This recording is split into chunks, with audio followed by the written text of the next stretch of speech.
The role of leadership is to create and optimize the system that they lead and then to transform it, to continually transform themselves and their systems. But it's up to leaders to be accountable and redesign the system.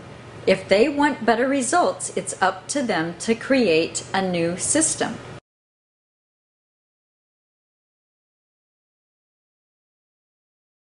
What do we need to stop in order to survive and thrive?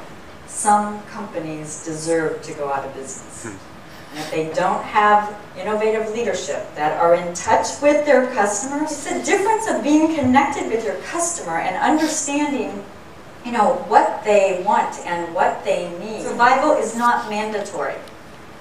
Just because you have been successful doesn't mean you will be successful. If we have knowledge, foundational leadership knowledge, and the courage to apply it, we can succeed. And we can continue to innovate and innovate and innovate and move forward. So it's, again, the power of the question, the power of learning. Transformational change, and this is what we need to survive and to innovate, means that we are creating and discovering. That's what needs to be in our mindset. Learning, creating, discovering. Once you get to a certain point with your people, get out of their way, because they will take you places you have never been before. That's transformation.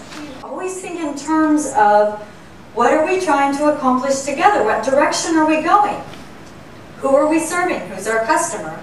And then how do we measure progress and success? How do we make sure that we're connected with our customer? Because if we think differently, then we can interact and behave and improve and innovate differently. And when I am in organizations, what I see a lot of is, I would say, especially in the past few years, at least 50 to 80% of waste in companies. I haven't seen any organization I've gone into in recent years that has anything less than 50% waste. Now, so if you can imagine going to work and saying, wow, half the stuff that's on my desk, into the round basket. So, but how do we find that waste? How do we think differently so that we can stop doing what doesn't add value? Because we work really hard. Everybody works hard, puts in best efforts.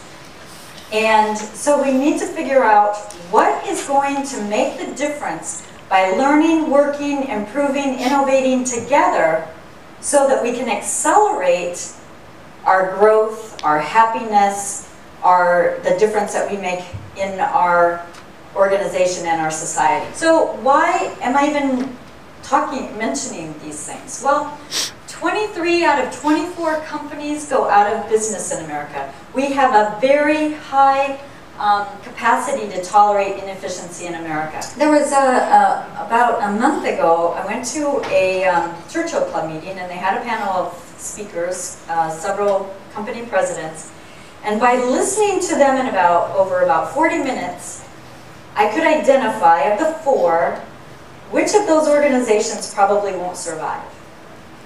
One, without a doubt, courage, the thinking to go forward and succeed, and the other three are on their way out of business.